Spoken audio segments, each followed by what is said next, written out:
These are all different motor starters, and this is where we kind of start touching on ICD stuff. But ways you can start a motor, we're going to have 3 primary ways. There's going to be a cross-the-line starter, soft starter, and a VFD.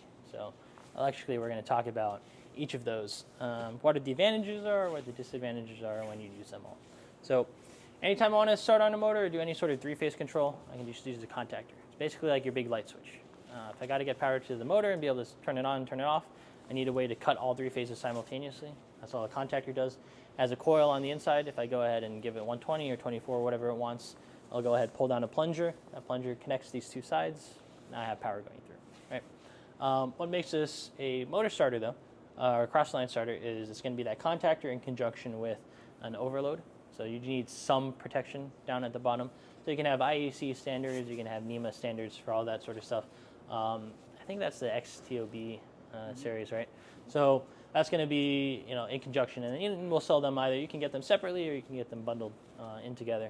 And I have a whole board of showing all the NEMA contactors that we do that we can show in a second. But those 2 in conjunction, hey, I start up the motor. I just kind of send this 120 volt signal. You can depress the plunger. Now we're going to go ahead, close in. If it gets too hot, this is going to trip off. That's about it. Right. So what I have here is a little meter that's monitoring what's going to this tube and what's going to this tube. Below are just 2 blowers. That's what's going to be our motor. I have some balls that'll just flow up to show the airflow. Electrically, we're going to look at each of them individually. So if I go ahead and actually the 480 is off. Let's turn the 480 on first. So right now there's our bus voltage here in the black. The current we're drawing is down below at the bottom. So you can see we're drawing nothing because we don't have any loads on. If I do the cross-line starter here first, on the left, I'll start this. I can kind of see what happened. So we're blowing, we're fine, we're happy. But if I look at the graph, what happened in the first seconds that we started? Current shoots up, right? So that's called inrush current. For motors, that's generally about 6 to 8 times your nominal current draw. For transformers, that can be even more, 12 to 15 times on that initial energization. That has a number of problems associated. Soft start is, if I go ahead and run this now on the right-hand side, is if I just start this, here I ramp up. That last click that you hear is going back over to a contactor. So at the end of the day, if you look, hey, we use about the same amount of energy. It was about 1 kilowatt here, 1 kilowatt there.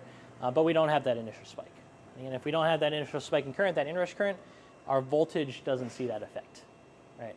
So we don't have that drop, we're happy. And again, the nominal current draw really doesn't change that much either. So that's really, really useful. So if you have a big HVAC problem, if you have HVAC that keeps on tripping inverters or keeps on tripping breakers in a residential area or in a commercial building, then you want to look into a soft start to go help mitigate all that sort of thing. All right, what's the problem with this guy? Or what's the limitation? Not a problem. Variable frequency drive. We can vary that frequency. That changes the drive speed. Right. So a couple more power electronics in this. Instead of SCRs, they use IGBTs. You can have a whole discussion on drives, on all the different types and more involved. Lots of different sizing. You have them optimized for HVAC. You can have big medium voltage ones. This is a pretty small low voltage one. This is like 3 horsepower, I think. You can get DM1s, which are about this much space, super, super tiny. But for any sort of precise motor control that you need. So again, in automation facilities, if I need to go ahead and do, say conveyor belts are a really big case. If I need to have very precise torque control, you can also manage all that through sensors. You can do reversal, phase reversal, have it spin forward and in reverse without needing a second contactor reversing setup. But yeah, pretty cool stuff. And then we'll also look at all of this stuff. So I'll switch over to the VFD on this guy now. I'll set this, I'll ramp it up to 60 hertz as well, so same speed as those guys. But if we start this up, look at the inrush in this case. Let's start this up. So now we have much better inrush performance. Basically, hardly goes above nominal at all. And then secondly, if I want to go ahead, I can digitally, automatically, or manually change the speed output for all of this stuff. Right? That's going to be really important for process control. So back up to 80. Down to 20. Again, automate the process, do whatever I need, a lot quieter.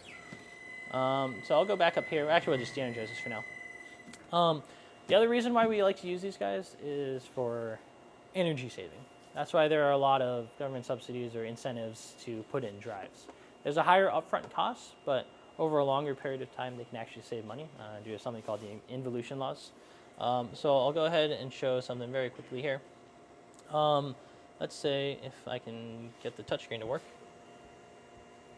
All right, let's say I'm going at 60 hertz and I start this up. That's using about 850 watts right now. If I go half speed, I'm going to use less than 50% energy. In this case, I'm using 75% less energy. So I get this big percentage saving difference.